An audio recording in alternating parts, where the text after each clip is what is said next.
ఉల్లిపాయలు వేసుకోవాలి. ఉల్లిపాయ, పచ్చిమిర్చి.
నెక్స్ట్ ఏంటంటే కారం వేద్దాము. చికెన్ ఇట్లా మంచిగా గోల్డెన్ కలర్ వచ్చింది ఇంతవరకు.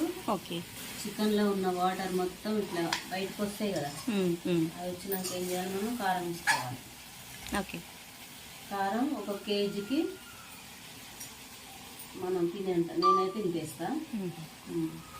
అంటే ఒక్కొక్కరు ఒక రకంగా తింటారు కారం. ఎక్కువ తినేటోళ్ళు 1 స్పూను, తక్కువ తినేటోళ్ళు 2 స్పూన్లు, అట్లా తగినంత ఉప్పు.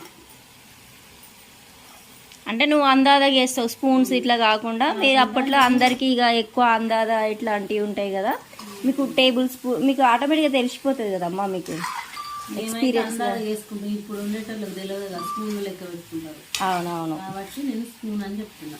ఓకే. మేమైతే ఉప్పు కారాలు ఇట్లా బట్టి చేతితో వేసేస్తాం. అది అంత పర్ఫెక్ట్గా వేస్తారు మళ్ళీ వేసినా కానీ.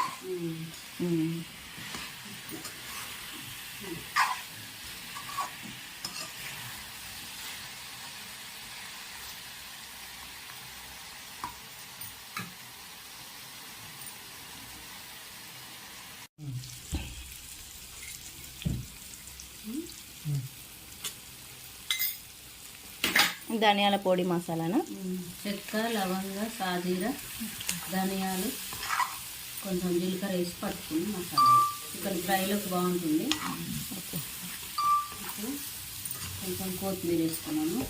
అయిపోయింది చికెన్ ఫ్రై.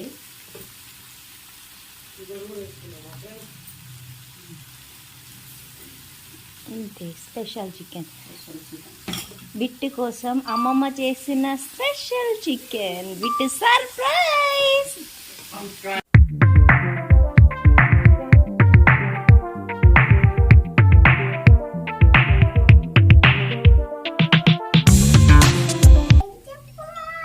Chicken surprise.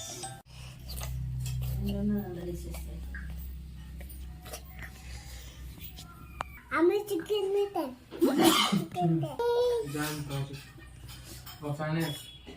ఏం కావాలి నీకు? ఏం కావాలి? ఏం కావాలి? ఏం కావాలి? చెప్పాలి చెప్పు.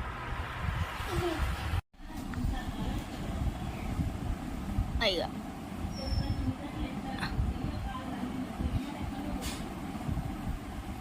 బిట్టు చికెన్ బాగుందా?